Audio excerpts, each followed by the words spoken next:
Jersey strong! 209! East Coast! 209! East Coast! AMA!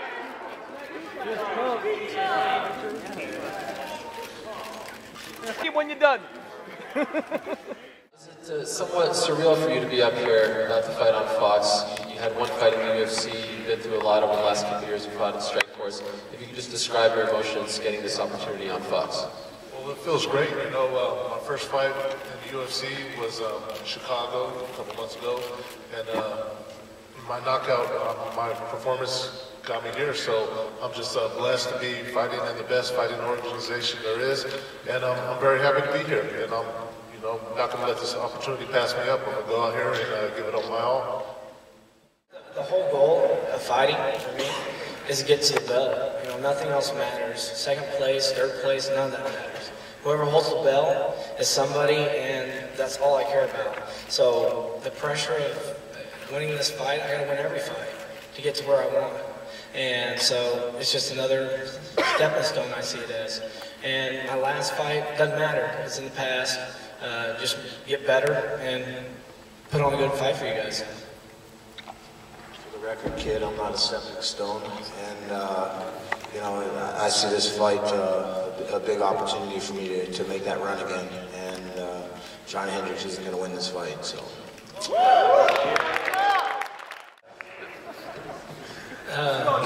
If you really watch it, watch where my eyes are and watch where that punch lands. You couldn't get any better than that. You know, my eyes were watching the punch.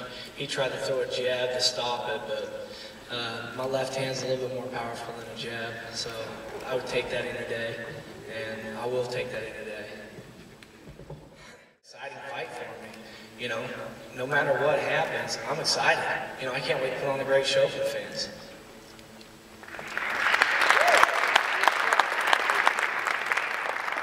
How are you doing? Gary McLaughlin from Couch Fighter. Question for Alan. Your opponent was Paul Horace. 4 of his last 5 wins coming either heel hooks or knee bars, so I was just wondering how is that affecting your game plan coming into the fight?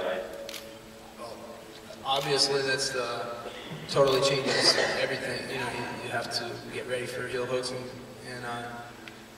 leg locks and that kind of stuff. So you know, bring in people that are really good at that kind of stuff, control those positions, and it's nothing new. Everybody you face has something that they're really good at, so you just try to create the situation that you're going to be in, and you just train for it, you know? So I'm going, if I let myself get in that situation, then I could definitely lose. So it's a very interesting matchup. It's going to be a lot of fun and dangerous fight for me. He hurts everyone that he beats usually, you know, so it's going to be a good challenge. I got some secret weapons, a couple people that I'm bringing I don't want to say nothing about that are going to help me win the fight. But one person I am training with on a regular basis is Eaton Lister. He has this, very similar leg lock type of game, and last year he won Abu Dhabi. So I got a really amazing camp put together for this fight, so I'm going to be super prepared for it. There's a lot of, obviously there's a lot of, hardcore fans and people who are involved in mixed martial arts business that are just as eager to get MMA into New York as we are. So, obviously we've been putting a lot of effort towards New York, and a lot of other people have too. And it's inevitable. It's going to happen. I don't know when. Like I said, it's the same for the last 4 years that it was going to be now. But I don't know. We'll see what happens. The fight didn't last very long, so really couldn't judge how good he is. I watched the fight, and it looked like he threw a lucky punch with his eyes closed, so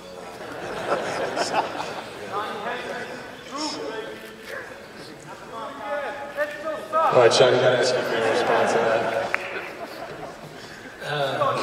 If you really watch it, watch where my eyes are and watch where that punch lands. You couldn't get any better than that. My eyes were watching the punch. He tried to throw a jab to stop it, but my left hand's a little bit more powerful than a jab, so I would take that any day, and I will take that any day. And Johnny, can you just talk about the lead up to that fight? And what pressure did you feel? Obviously, that was the biggest matchup of your career, and you delivered so greatly there. Was this sort of break the win for you? Talk about it. No, I was excited. You know, everything led up to that. You know, all my fights before that, preparing, getting my game planning down to a science, getting my weight cut down to a science. You know, everything led up to that fight, and I just couldn't wait to be on the card. You know, get to fight John Fitch. You know, how exciting is that? You know, the #2 ranked guy in the world. You'd be silly not to be excited and happy to have that fight. And now I got Josh Crosscheck, you know, that's another exciting fight for me. You know, no matter what happens, I'm excited. You know, I can't wait to put on a great show for the fans. Does the fight against Johnny Hendricks excite you? Yeah, this fight excites me. You know, it's kind of like the pride of wrestling, you know. This guy's a couple-time champion. How many times you win it? 2 times, maybe? Champion? Yeah. Yeah, 3-time champ, NCAA. So, you know, that's a good, I can respect that, you know, because I know how hard it is to win the NCAA title. So I think that, you know, this fight definitely excites me, you know. I'm in a new place now, you know. I got my own dethroned base camp gym and got a lot of good training partners there for me, and I'm excited about this fight. Since you bring that up, how is that transition going for you, the new gym? It's great. You know, I got new coaches, a lot of new training partners, and I'm excited. So for the first time, you know, in 3 years, I actually have, you know, a mitt holder and, you know, someone teach me boxing, and, you know, I got one-on-one jiu-jitsu classes, and, you know, just, you know, a great wrestling coach in Alan Freed, you know, former Oklahoma State guy. So probably one of the best wrestlers ever to come out of Oklahoma State. So I think that things are looking up for me.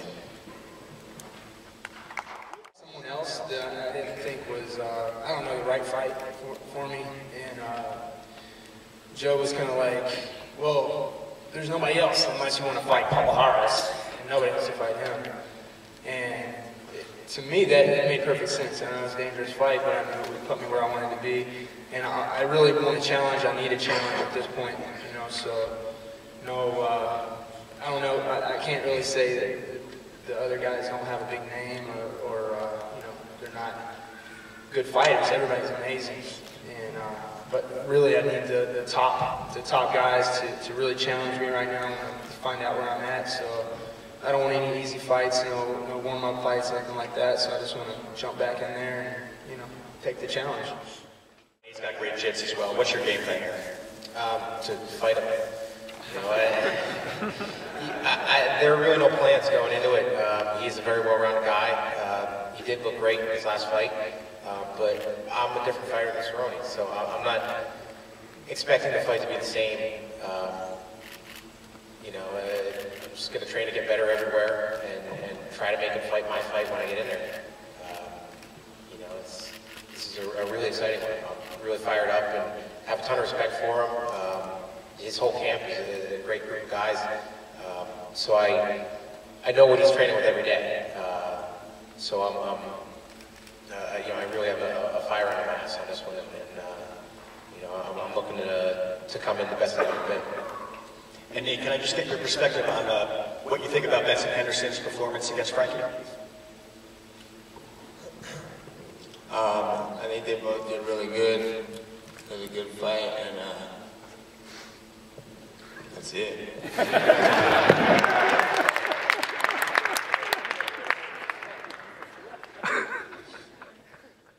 It's an honor to be on you know, such a big card on Fox. You know, right here in the area, you know, and I'm excited about it. I'm excited to fight in front of my home state fans, you know, and put on a show. 8 and 9 match up very well together. It should be an exciting fight. So I'm just pretty amped up already. Got to calm down. I got another 2 months to wait for it. So. This question's for Nate. Hey, Nate, you're the main event of the UFC on Fox card. Do you think you're finally getting the respect you deserve as a fighter now that you're in this position? This is a big fight. Yeah, I don't know. I think it comes and goes depending on how your fights go. And I'm glad to be on the card. It's cool to be headlining, so.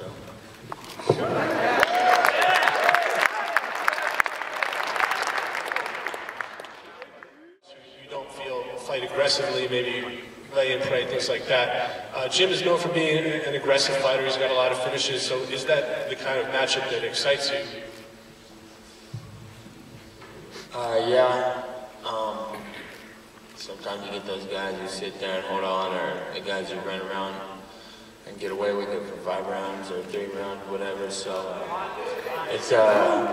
it'd be great to have somebody who wants to come in there and fight, and it's the UFC, the fighting championship. So hopefully that can happen all the time,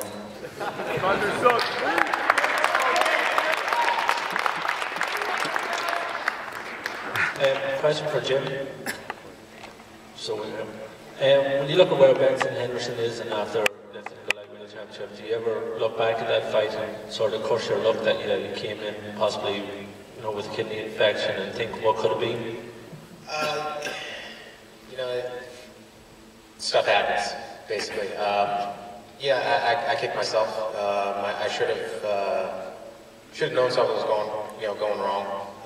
But I'm a big boy. I still signed the waivers, still stepped inside the octagon, still made my mistakes, and he happened. I'm gonna throw everything possible at it. Like, it doesn't matter what leg it comes from. I'm throwing all of them. All punches, all kicks, all knees, all elbows. And I've said this before, man. If he punches me in the head hard enough, you'll see some very beginner wrestling come out of me. I'll turn into a wrestler quick, But will I do a Crow Cop tribute? I mean, I'll let you know after the fight if I did. But I don't have anything in mind planned. Thanks so much. Question for Pat. First off, keep up the entertaining tweets. I love following you. And thank you. Second off, you mentioned you're going to be training with Crow Cop coming for this fight with your kickboxing. You're also going to be working with Death Clutch, and how is that going to affect your preparation? I went out to Croatia for 2 weeks. I just got back in town before coming here. There's a chance that I'll go back for striking purposes because, I mean, it's different punching and kicking out there. I mean, out there you can punch and kick guys completely unconscious and they show up the next day. Whereas here, I mean, if anyone's ever experienced that, you can punch and kick some guys and sometimes they don't come back for the rest of the week. So out there you can actually... Which is probably a good idea. Out there you can practice finishing fights versus just training or sparring really hard. So I was there already. Am I still part of Death Clutch? Yes. I'm wrestling with them and doing groundwork with them regularly. I moved to Minneapolis. I'm in Minnesota now, for now, training there all the time. Is it helping my game get better? Yeah. I mean, it can only get better from the background I'm coming from. First thing I want to say is the Diaz brothers are the best fighters in the world.